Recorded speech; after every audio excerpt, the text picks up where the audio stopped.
Good morning, everybody. Happy Tuesday. So before all this happened and we were celebrating Dr. Seuss, Johnny asked me if I could read Horton Hears a Who, but I couldn't find my book. Well, guess what, Johnny? I found it.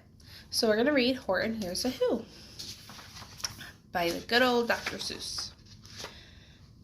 On the 5th of May, in the jungle of Newell, in the heat of the day, in the cool of the pool, he was splashing, enjoying the jungle's great joys, when Horton the elephant heard a small noise.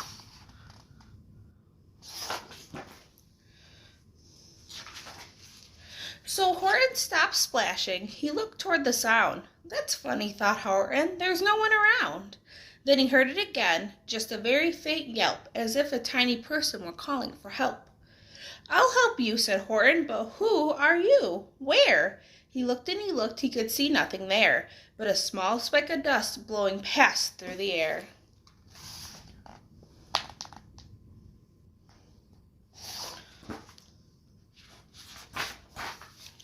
I say, murmured Horton, I never heard tell of a speck of dust that was able to yell. So you know what I think? Why, I think there must be someone on top of that small speck of dust. Some sort of creature of very small size, too small to be seen by an elephant's eyes.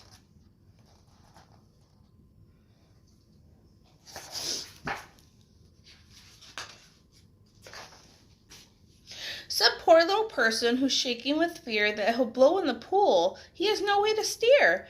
I'll have to save him because, after all, a person's a person no matter how small.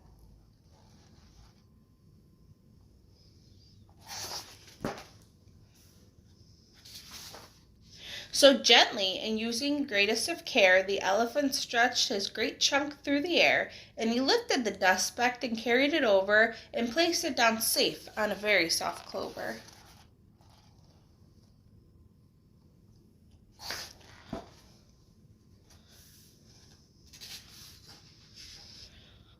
Humped a voice. 'Twas the sour kangaroo, and the young kangaroo in her pouch said too. Why, that speck is as small as the head of a pin. A person on that, why, there's never been.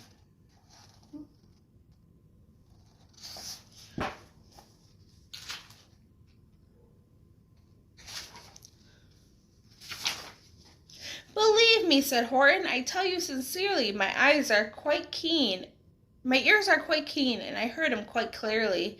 I know there's a person down there, and what's more, quite likely there's 2, even 3, even 4, and quite likely a family for all that we know, a family with children just starting to grow. So please, said Horton, as a favor to me, try not to disturb them. Just please let them be.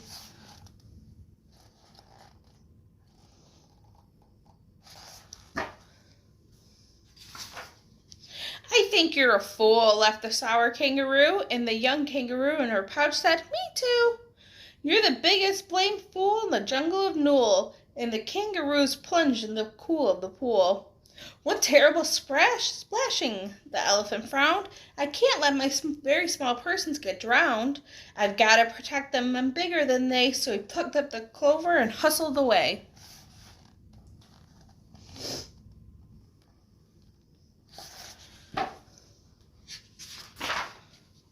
Through the high jungle treetops, the news quickly spread. He talks to a dust speck. He's out of his head.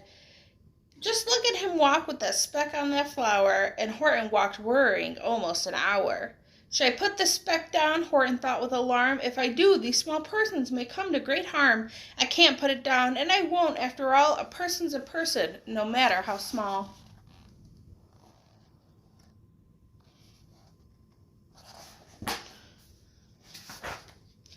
Then Horton stopped walking. The speck voice was talking. The voice was so faint he could hardly hear it. Speak up, please, said Horton. He put his ear near it. My friend, came the voice, you are a very fine friend. You've helped all us folks on this dust speck no end. You've saved all our houses, our ceilings and floors. You've saved all our churches and grocery stores.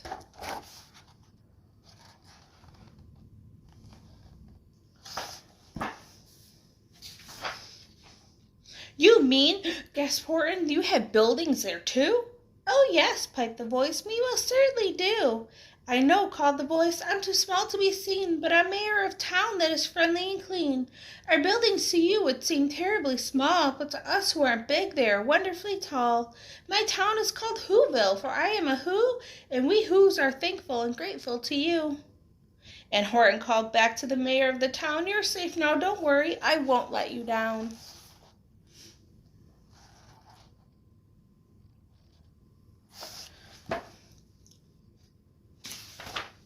But just as he spoke to the mayor of the speck, 3 big jungle monkeys climbed up Horton's neck. The Wickersham brothers came shouting, What a rot! This elephant's talking to Whos who are not. There aren't any Whos, and they don't have a mayor. We're going to stop all this nonsense, so there. Oh, no.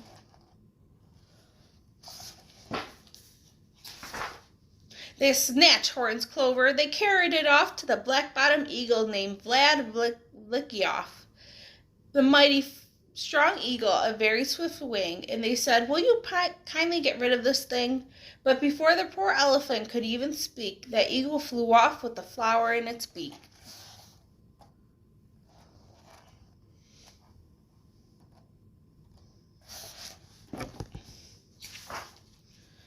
All that late afternoon and far into the night, that black-bottomed bird flapped its wings in fast flight, while Horton chased after with groans over stones that tattered his toenails and battered his bones, and begged, Please don't harm my little folks, who have as much right to live as us bigger folks. But far, far beyond him, the eagle kept flapping, and over his shoulder called back, Quit your yapping! I'll fly all night through, I'm a bird, I don't mind. I'll hide this tomorrow where you'll never find. Poor Horton, poor Whos. At 6:56 the next morning he did. It sure was a terrible place that he hid it. He let the small clover drop somewhere inside of a great patch of clovers 100 feet wide. By that, sneered the bird, but I think you will fail, and he left with a flap on his black-bottomed tail.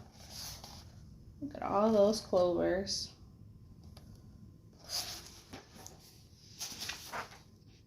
I'll find it, cried Horton. I'll find it or bust. I shall find my friends on my small speck of dust. And clover by clover with care, he picked them up and searched them and called, Are you there? But clover by clover, he found that the one he sought for was just not around. And by noon, poor old Horton were more dead than alive, had picked, searched, and piled up 9,005.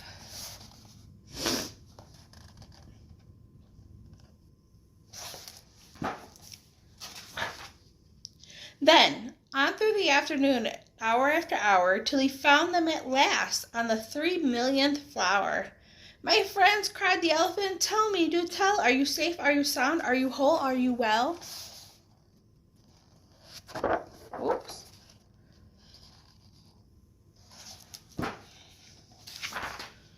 From down on the speck came the voice of the mayor.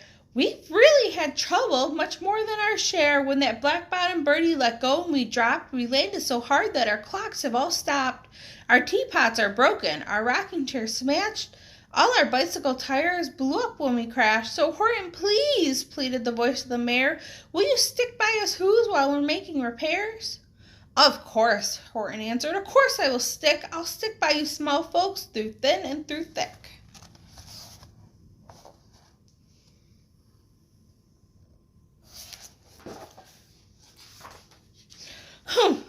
Humphed a voice. For almost 2 days you've umbrelled and insisted on chatting with persons who's never existed. Such carryings on in our predictable jungle, we've had quite enough of your bellowing bungle, and I'm here to state, snapped the big kangaroo, that your silly nonsensical game is all through. And the young kangaroo in her pouch said, Me too!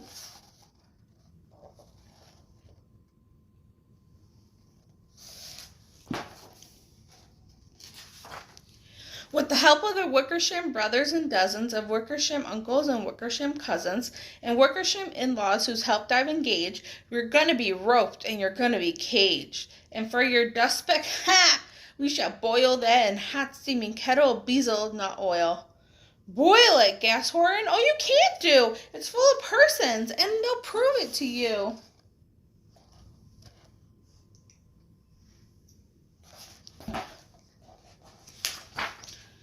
Mr.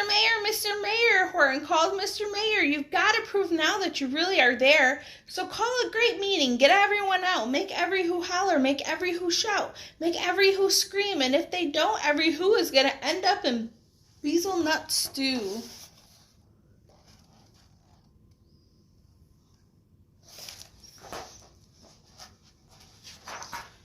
And down the dust speck, the scared little mayor quick called a big meeting in the Whoville town square.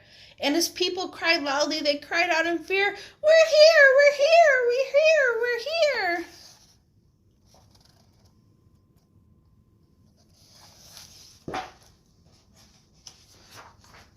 The elephant smiled. That was clear as a bell. You kangaroo surely heard that very well. All I heard, snapped the big kangaroo, was the breeze, the faint sound of wind through the far distant trees. I heard no small voices, and you didn't either. And the young kangaroo in her pouch said, "Me neither."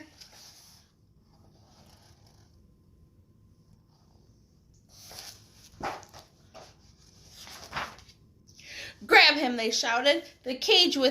Cage the big dope. Lasso his stomach with 10 miles of rope. Tie the knots tight so he'll never shake loose. Then dunk that dump speck in the hazelnut juice. Horton fought with great vigor and vim, but the Wickersham gang was too much for him. They beat him, they mauled him, they started to haul him into the cage, but he managed to call to the mayor, "Don't give up, I believe in you all. A person's a person, no matter how small. And you very small persons might not have to die if you make yourself heard. So come on now and try."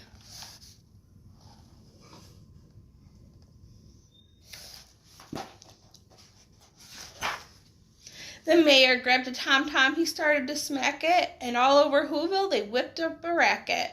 They rattled tiny kettles, they beat on brass pans, on garbage pail tops with old cranberry cans. They blew on bazookas and blasted great toots on clarinets, oomphas, and boomphas and flutes.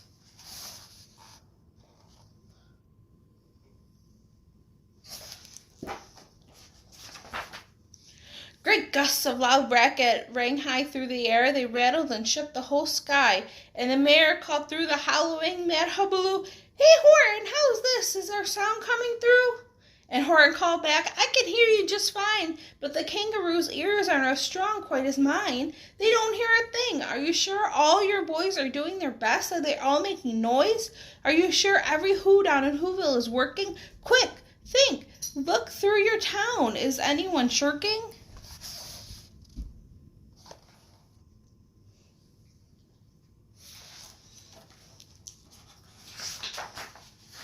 Through the town rustled the mayor from east to west, but every who seemed to be doing his best. Everyone seemed to be yipping or yapping, everyone seemed to be beeping or bipping. But it wasn't enough, all this ruckus and roar. He had to find someone to help him make more. He raced through each building, he searched floor to floor.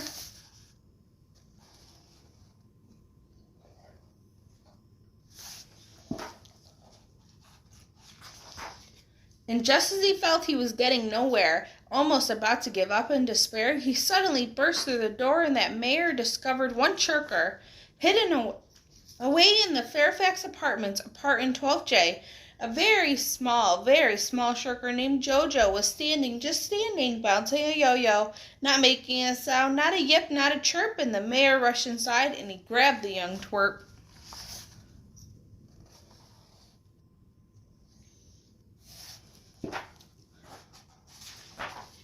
He climbed the lad up Elfberg Tower.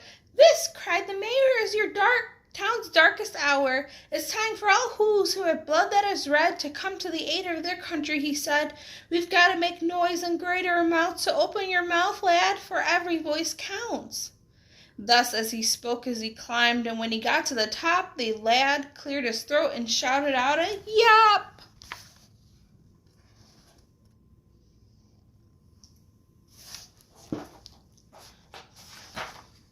And that yap, that one small extra yap, put it over. Finally, at last, from the speck of that clover, their voices were heard. They rang out clear and clean, and the elephant smiled. "Do you see what I mean? They've proved they are persons, no matter how small, and their whole world was saved by the smallest of all." "How true! Yes, how true, said the big kangaroo. From now on, you know what I'm planning to do, and from now on, I'm going to protect them with you. And the youngest kangaroo in her pouch said,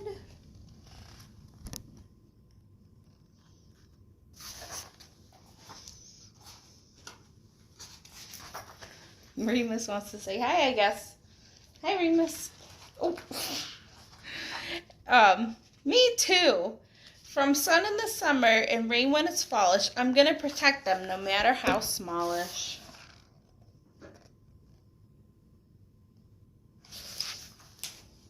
Well, Remus and I hope you enjoyed Horton Hears a Who by Dr. Seuss. Say hi, Remus. Bye, I'll see you tomorrow.